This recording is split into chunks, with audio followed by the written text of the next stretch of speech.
just today, we have Judy Woodruff on PBS. This was yesterday. She did it, but it's in the news this morning. Going out there and actually having the nerve to report on the air that Donald Trump is trying to stop a negotiated ceasefire in Israel, in Gaza, because he doesn't want a win on the record that might help Kamala Harris. Listen to Judy Woodruff. The reporting is that former President Trump is on the phone with the Prime Minister of Israel, urging him not to cut a deal right now because it's believed that would help the Harris campaign. So I don't know where that, I don't know, who knows whether that will come about or not. But I have to think that the Harris campaign would like for President Biden to do what presidents do, which is work on that one. Yeah. That was so grossly irresponsible. It led to Netanyahu's office directly issuing a statement calling that a complete lie. Then she tried to blame it on Axios and Reuters. She comes out in an apology, quote unquote, yesterday via X. I want to clarify. No, the word you're looking for is retract and apologize. This is not a clarification. That's an ass covering word. My remarks on the PBS News special on Monday about the ongoing ceasefire talks in the Middle East. As I said, this was not based on my original reporting. I was referring to reports I had read in Axios and Reuters about former President Trump having spoken to the Israeli prime minister. In the live TV moment, I repeated the story because I hadn't seen later reporting that both sides denied it. If this was a mistake, I apologize for it. But here's the thing. We've gone back. We've tried to find the Axios and Reuters report on which she allegedly based this misinformation, and we have been unable to do so. Now, Axios has only an updated report in which they say a call took place between Trump and Netanyahu, and their updated report says Netanyahu office denies the call, and they actually report in this thing that the call was intended by Trump to encourage Netanyahu to take the deal. It has exactly the opposite intent and message and substance of what she reported. Reuters, as far as we can see, only had a report that cited the Axios report, not any of its own original reporting. Now, does that mean there never was one? And Axios, maybe they clarified and they scrubbed their earlier report? I haven't seen that. And I've online directly asked both Axios and Reuters for a clarification, because if they're to blame, they should raise their hands and say, we screwed it up too. So far, they haven't. But the point is, these mistakes only ever run in one direction, Hogan, and that is to make Donald Trump look bad. Right. I'm so glad you put it that way, because we used to always talk about the algorithms and the failures of big tech. They never cut in favor of our side. It's always against us. Listen, the Biden debate really exposed the media in a way that I don't think they've really been laid this bare in a long time. This is more than a hatred for Donald Trump or a bias against Donald Trump. This is now an investment in Kamala Harris. They're protecting her because they don't want her to be exposed and then they themselves be exposed again for lying about her. Remember, this is the same media that said the Russia collusion was real, that the Hunter Biden laptop and the Ashley Biden diary were fake. The same media that said behind the scenes, Joe Biden's really a triathlete. You just don't see it, of course. This is the same media that told us, hey, by the way, Kamala Harris should really be off this ticket. She's a drag on the ticket. No one likes her. The staffs are at war. They don't respect her. She berates her staff. She's horrible. Now they're saying she's the best vice president ever and would be the best president ever. The media's decline is so obvious because they do things like this all of the time. And I'll give you just one quick story about myself here in Washington, D.C. I got invited to something that they have all the time. And I walked in the room and I remember seeing people in the room, a lot of journalists, and one of them was largely responsible for the Russia collusion lie. He was getting backslapped and handshakes all over the room.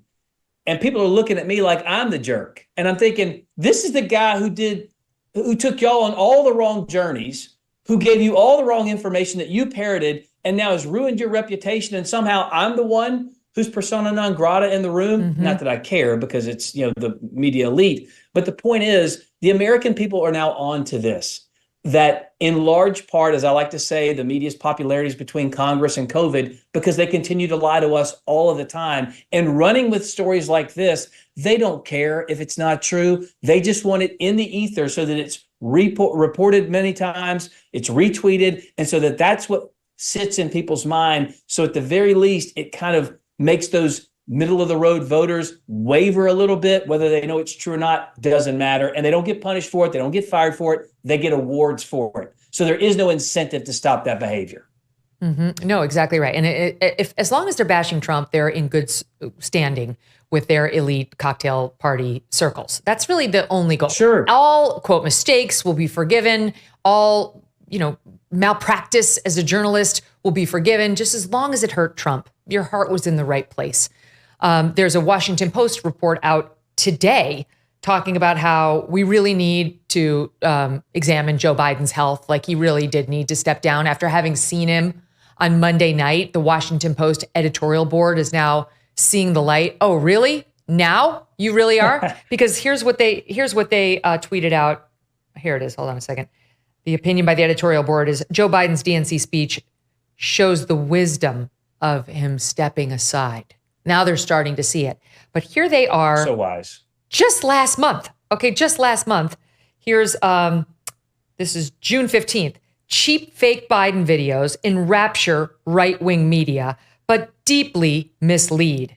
And it goes on to read as follows. A particularly effective attack on a political candidate can come in the form of a video snippet that appears to reinforce an existing stereotype.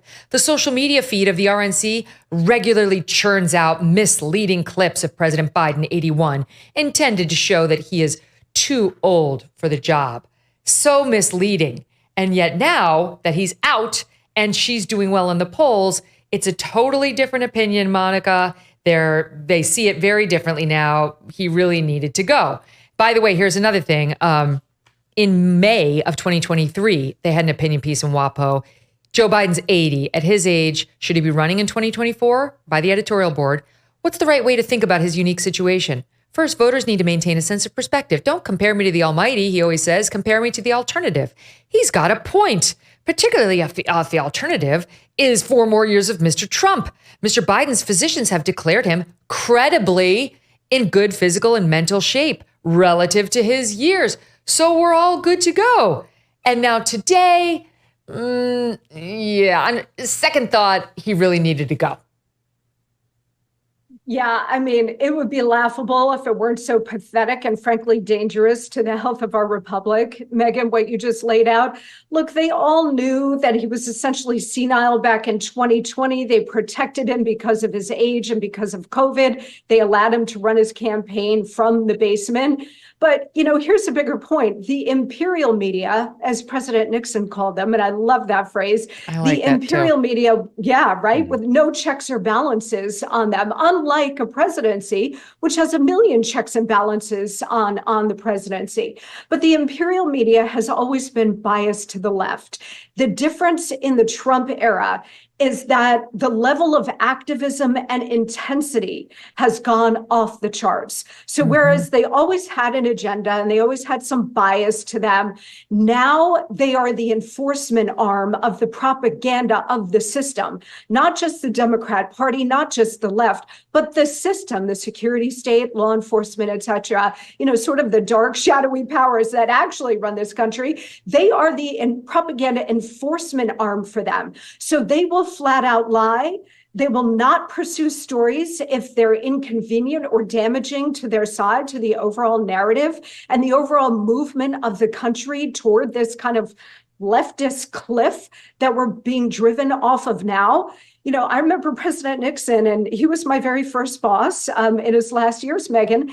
And I remember him saying to me, they will try to protect Democrats at all costs, but they will never straight up ignore a story. And this was in the context of sort of Bill Clinton and the early days of Whitewater and before Monica Lewinsky. And he was saying they'll never ignore a story because they want the ratings, they want the eyeballs, they want their papers being sold. So they'll always, in the end, go for the story. That's no longer true. They will not do that. They will bury stories. We saw with the Russia hoax, they'll amplify lies. They're being fed by the CIA. They're being fed by the FBI. And they just take the stories and run with them. They don't question them. And in fact, they're not stupid people. They're activists. So they know very well that what they're being fed is part of a narrative. And they don't care. There's no, now there are exceptions to the rule. They got like so burned by those Hillary Harris emails. They were like, oh, and we're never helping a Republican get elected again. Heaven forbid. And the points she's making, Hogan, about the media and the way they're running cover here and talking about this convention, like, oh my God, no fact checking whatsoever. I talked about this yesterday. Those 3 women who got up there to talk about their abortions, and the one girl at the end who was like, God love her. She was the victim of incest under Donald Trump. I would have had to have the baby. He's made clear umpteen times that he's in favor of exceptions. He's not even for the early bans that people like DeSantis are pushing, but put that to the side. He's made clear from the beginning he would always include an exception for rape, incest, or health of the mother, life of the mother. He has said that anyway. No fact check going there. So the reason they're so rabid about protecting her, and going after Trump is because this is how they think. Listen to Nancy Pelosi. The Trump War Room actually just tweeted this out. Listen to her. I can't tell which media outlet she's on here, but we'll see it in the clip. This is the stakes, according to Nancy. We have to defeat a person who is a threat to our democracy of the kind that we have not seen. At the beginning of our country, Thomas Paine said the times have found us. 5, 6, declare war, 8, establish a new nation. Abraham Lincoln took up that charge to keep our country together years later, decades later. And now the times have found us to save our democracy. That is what we are here to do. It's a Thomas Paine moment. He's the British crown, and I guess the Democrats are the revolutionaries. Yeah, Democrats always accuse Republicans of things they themselves are guilty of actually doing. You'll remember the person from the stage. I don't remember what state she's from. I don't remember what office she holds, but I remember they made fun of her because the way she used her tongue during her lizard tongue speech. Mallory, somebody from Michigan. Her. There you go. She was saying, can you imagine if Trump gets elected? He could use the FBI to go after political opponents. He could weaponize the DOJ and go after us. And all the tweets were like, who's going to tell her? Like, this is exactly what you guys are doing. Someone like Nancy Pelosi understands that. And as you said, the media doesn't check her. They don't ask a tough question. They don't ask a follow-up because they don't care about truth. You know how much my family and I love our dogs. Yes, even my little Strudwick. Not so little. It's quite a presence, actually. I can't imagine life without them, nor do I want to. They've had a great life and have one now. They're lucky. But some dogs are not so lucky. And that's why I'm so happy to tell you about Delta Rescue, the largest no-kill, care-for-life animal sanctuary in the world. They have rescued thousands of dogs, plus cats and horses too. They provide all the animals with shelter and safety, and most of all, with love. And they have been doing it for more than 45 years now. Delta Rescue relies solely on contributions, and giving can bring tax benefits too. Talk to your estate planner about how you can grow your estate while helping animals in need. And check out the estate planning tab on their website if you'd like to learn more. We love our Thunder and our Strudwick, and we would love to find dogs who don't have homes like they do. A loving, caring place to live. Delta Rescue helps the pups and cats and horses who need it most. DeltaRescue.org today if you'd like to help. DeltaRescue.org. Thanks so much for watching. If you like what you just saw, hit the subscribe button for more clips and full episodes.